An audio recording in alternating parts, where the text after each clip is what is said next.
और दूसरा कप्तान बना है इंडिया का विराट कोहली के बाद 5-1 से जो विराट जीता था, लेकिन हाँ जी। With the exception no Bumrah, no Virat, no Rohit, no Shami, no Siraj, no Jadeja, no Iyer, मतलब है कोई भी मेन नहीं था। Indian team played like a unit, they were backing up each other, youngsters were enjoying the situation. और देखें, आपने कहा कि बात ये हेंड्रिक्स था, मकरम था, क्लासन था, डूसन था, मिलर था, ये सारे थे, मोल्डर वोल्डर जितने भी थे। क्यों इंडिया के बच्चों ने without Virat Kohli, without Jasprit Bumrah, without Mohammed Shami, without जो है वो हार्दिक पांड्या, विदाउट रोहित शर्मा, इनके बगैर क्यों इंडिया के बच्चे साउथ अफ्रीका को उनके घर में आके हरा गए हैं। देखो, साउथ अफ्रीका और ऑस्ट्रेलिया, ये दो भाई टीमें जो अपने घर में नहीं हारती, बाहर यहाँ हारती रहे या जो मर्जी करती रहे, ये अपने घर में नहीं हारती, ये अपने घर में नहीं हारती, ये अपने घर में बजा देती हैं जो भी आएगा इनके सामने। लेकिन टीम इंडिया उल्ट करती है, ऑस्ट्रेलिया को उनके घर में रगड़ के आती है, साउथ अफ्रीका को उनके घर में रगड़ के आती है। एग्जाम्पल आपके सामने है। लेकिन इस टीम को, जब टीम इंडिया को मैं देखता हूं या जब मैं साउथ अफ्रीका की टीम को देखता हूं, तो कंपैरिजन नजर ही नहीं आता। एक साउथ अफ्रीका की टीम जो वर्ल्ड कप के सारे प्लेयर खेल रहे हैं, और दूसरी तरफ इंडिया की जो टीम है, जब वो उसमें के राहुल को छोड़ के बाकी जितने भी लड़के हैं, उसमें कोई भी वर्ल्ड कप का बंदा है ही नहीं। कमाल हो गया भाई, घर के अंदर घुस के साउथ अफ्रीका के अगेंस्ट जिस तरह की इंडिया की बेंच स्ट्रेंथ ने परफॉर्मेंस दिखाई है, इट्स जस्ट ऑसम, ऑसम खेला है भाई, मजा आ गया। मगर संजू सैमसन ने आज देखें, आज तिलक वर्मा भी खेला, वो भी स्लो खेला, वो वो बाद आज में बाबर बहुत का तेज रिकॉर्ड खेला। तोड़ता हुआ नजर आया। 7 बॉलों पे 40 बॉलों पे 7 रन, 40 बॉलों पे 7 रन का रिकॉर्ड भी तोड़ता हुआ नजर आया। भाई मगर बाद में ये कितना हुआ, मारा राहुल को उसने। भी आपने देखा, पिच अलाउ नहीं कर रही थी यार बल्लेबाज ये को। वो विकेट मैं थी, वन ऑफ संजू दोज की- रेयर मैं- विकेट के, इस पे आपको टाइम चाहिए था। मैं- 297 देखकर आपको लगेगा ये विकेट अच्छी आज, है। आज जो फेल किया सबसे ज्यादा संजू सैमसन ने, वो आसमानी किताब को किया। वो पागल हो गए प्रोजेक्ट स्कोर करने के अंदर। प्रोजेक्ट स्कोर होगा क्या?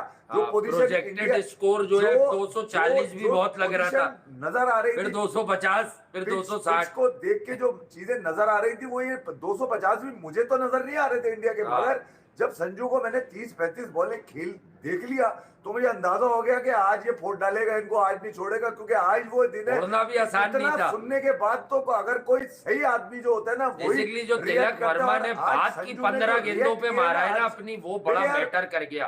और रिंकू ने उस मोमेंटम को कैरी किया। असल तो गेम चला वहीं से है ना यार, गेम चलाया है तिलक वर्मा ने। देखें, तिलक वर्मा इस मैच में पहले विलन बने, चाहे जितनी खराब कंडीशन हो। 21 बॉलों पे 3 रन लोगों तो ने लिखा, 50 ओवर में एक्सेप्टेबल है नहीं। फिर उसने 22वीं पे चौथा भी रन लिया था, तो 22 पे 4 कर ले आप। 7 रन उसके 40 बॉले उसकी। मेरी आंखों ने जो देखा वो मैं बता रहा हूं। वो तो ज्यादा हो गए होंगे। फिर 11 कर लिए रन, 11 कर 11-12, वही कह रहा हूँ। लास्ट की जो उसकी 15 गेंदें हैं, उसमें उसने बहुत कमाल खेला। आज अगर बहुत ही जबरदस्त खेला। घंटे के फैन ने दुलाभाई बनाना है ना, तो वो संजू सैमसन को दुलाभाई बना ले आज, क्योंकि आज इस लड़के ने ऑलमोस्ट 57 का एवरेज है, 13 इनिंग में 510 रन। अब आप अंदाजा लगाइए कि 99 पॉइंट केस मजबूत कर लिया भाई। आज strike. But heads of the way Rajat played, वो स्टार्ट साउथ अफ्रीका को परेशान कर गया, क्योंकि फंसी हुई कंडीशंस थी। कल इंडिया और साउथ अफ्रीका के मैच में इंडिया ने बहुत ही शानदार जीत हासिल की, और इसके साथ इंडिया ने टूर्नामेंट भी जीत लिया 2-1 से। तो कल की बात करें तो कल संजू सैमसन ने बहुत ही बेहतरीन बैटिंग करते हुए 108 रन बनाए 114 गेंदों में, और यहाँ पर तिलक वर्मा ने भी 52 रन बनाए 77 गेंदों में। और बॉलिंग की बात करें तो यहाँ पर अर्शदीप सिंह ने 9 ओवर में 1 मेडन देते हुए 30 रन देके 4 विकेट लिया, और यहाँ पर बहुत ही किफ़ायती बॉलिंग भी की। ये देखकर पाकिस्तानी का हालत बहुत ही बुरा हुआ, और पाकिस्तानी क्या कहते हैं, चलो सुनते हैं, उनके रिएक्शन देखते हैं क्या कहते हैं। दूसरा कप्तान बना है इंडिया का विराट कोहली के बाद 5-1 से जो विराट जीता था, लेकिन with the exception no Bumrah, no Virat, no Rohit, no Shami, no Siraj, no Jadeja, no Iyer, मतलब है कोई भी मेन नहीं था। Arshdeep, BCCI destroyed his confidence.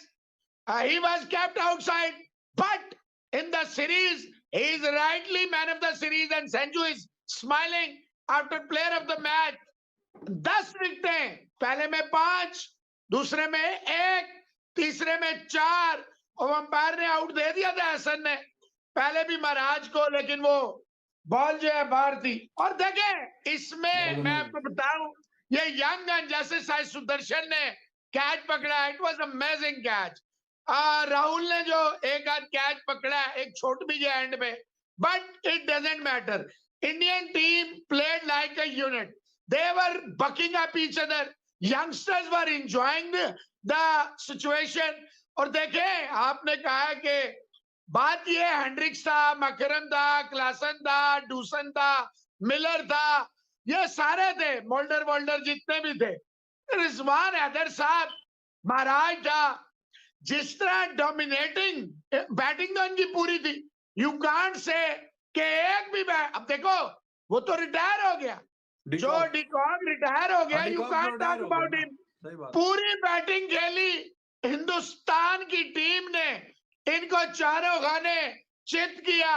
It's a remarkable, wonderful, classic, thumping, authoritative and a mind-blowing victory. Credit must be given to KL Rahul. The way he rotated his bowlers, the field placements, the mind was working. He was keeping as well. तो जितनी तारीफ की जाए कम है। मैं cricket की बात कर रहा हूं, तो मैं क्रिकेट की अगर बात करूंगा तो मेरी नजर में टीम इंडिया ने पकड़ के क्या कर दिया, पकड़ के घंटा बजा दिया साउथ अफ्रीका का। और मैंने बात देखो, संजू सैमसन की तो हम बात करते हैं, संजू सैमसन ने इसके ऊपर मिड में भी बात किया कि संजू सैमसन ने बड़ी जबरदस्त बैटिंग की है, 108 रन स्कोर किए हैं। और इस पिच के ऊपर 108 करना बेटा बहुत जबरदस्त बैटिंग कर दिया संजू सैमसन ने, मतलब ये कोई कर नहीं सकता। और कई घंटे का फैन या किंग है तो करे इस पिच के ऊपर आगे रन, बड़ी स्लो विकेट थी, ये बैट्समैनों का रियल टेस्ट था इस पिच के ऊपर, जो कि संजू सैमसन ने करके दिया। फिर आपके भाई ने मिड मैच में 2 बातें की हैं, मैंने बोला ये पिच के ऊपर बॉल स्लो रह रहा है। 2 बातें आपने माइंड से निकाल देनी है। मैं क्या गया था कि ये पिच ड्यूशू वाला चक्कर निकाल देना है। और दूसरी बात कि जी हमने जी शुएब अख्तर बन के जोर नहीं लाना, आपको ये पिच पेस अपनी तरफ से देगी। ये मैंने 2 बातें की थी आपको, मैंने बोला था कि यार आपने एक्स्ट्रा पेस नहीं लगानी, आपने 2 चीजों पे बिलीव रखना है, आपने लाइन और लेंथ मेंटेन करनी है और अपनी सीम पोजीशन से हिलना नहीं है। ये 2 चीजें मुझे हर्षदीप सिंह की बॉलिंग में नजर आई हैं, ये 2 चीजें मुझे अब देखो मैंने बोला था कि केशव मिराज अगर इस पिच के ऊपर अच्छी बॉलिंग करके गया तो उसकी क्या वजह है, तो केशव मिराज रविचंद्रन अश्विन तो है नहीं कि जो कैरम बॉल कर देगा आके, या कुलदीप यादव तो है नहीं जो गुगली और फ्लेपर कर देगा आके। उसने क्या किया इस पिच के ऊपर, उसने इस पिच के ऊपर क्या किया था, उसने कोई टर्न नहीं की, वो लाइन और लेंथ पे बॉल करता रहा। और उसको इतना पता था कि अगर ये बॉल मैं ऑफ स्टंप पे कर रहा हूं तो ये मेरी उधर गिरेगी, बस उसने ये चीजें की हैं। तिलक वर्मा पे सबको गुस्सा आ रहा होगा, अगर मैं बोलूं मुझे नहीं आ रहा था तो ऐसा नहीं है भाई, विकेट मुश्किल थी लेकिन 21 गेंदों पे 3 रन वाली नहीं थी, बट उसने कंपनसेट करके दिखाया। और ये जो रिंकू के हीरोइक्स हैं, जो अलीगढ़ का लौंडा है ना रिंकू, उसके हीरोइक्स ने 38 रन जो उसने ब्लिट्स खेली, उसके साथ संजू और उसके रन जब 297 हुए तो वी वर क्वाइट श्योर